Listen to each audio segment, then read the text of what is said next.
Naiintindihan ni Trump na ang mundo ay gumagana sa ibang paraan kaysa sa pinaniniwalaan nila. Kapag sinasabi nilang iniisip nilang siya ay isang rasista, isang pasista, isang otoritarian, naniniwala talaga sila sa lahat ng yon. Minamaliit ba natin siya?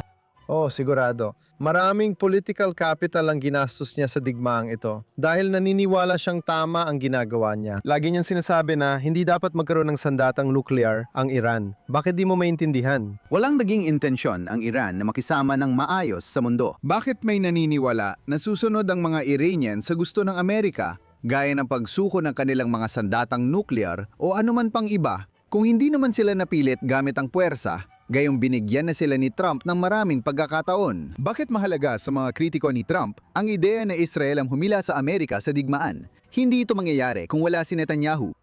Dahil ayaw nilang tanggapin na pinapaboran niya ang interes ng Amerika. Kung aminin nila na lahat ng naunang demokratang presidente ng Amerika, simula pa kay Bill Clinton, ay nagsabing hindi katanggap-tanggap na magkaroon ng sandatang nuklear ang Iran.